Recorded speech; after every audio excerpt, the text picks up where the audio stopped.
The gentleman. Felix was a boy who loved words, but one day, in his sun-drenched classroom, he met words he did not love.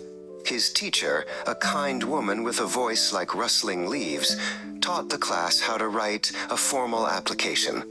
"We begin," she said, writing on the blackboard, with, "I beg to say."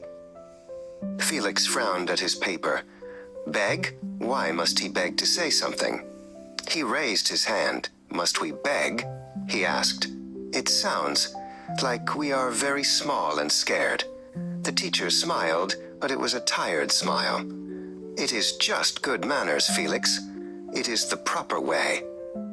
At the end of the letter, they had to write, "Your obedient servant." Felix pictured a servant bowing low. He did not want to be a servant, not even on paper. Years passed. Felix grew tall, and his love for words grew with him. He became a lawyer, a man who built cases out of paragraphs and arguments out of sentences.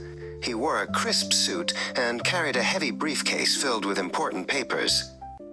One afternoon, while reading a petition, he saw them again. The old, familiar words dressed up in legal language.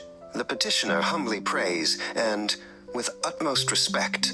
It was the same tune from his school days, just played on a grander instrument. He was still begging, still being obedient. Troubled, Felix left his office for a walk. The city was a bustling stage of manners. People held doors with polite smiles, drivers nodded to let others pass, and shopkeepers thanked customers with practiced cheer. It was all very proper. But was it kindness, or was it just obedience to rules they had all learned? His thoughts were interrupted by the sound of a tinkling bell. In the town square, a man was playing a small organ, and beside him, a tiny monkey in a red jacket and hat was performing. The monkey bowed deeply when people dropped coins in its cup. It tipped its little hat and offered a tiny gloved hand to shake. It moved with a perfect, practiced grace. The crowd clapped and laughed. "What a little gentleman," someone said. Felix watched the monkey bow again. It was perfect manners.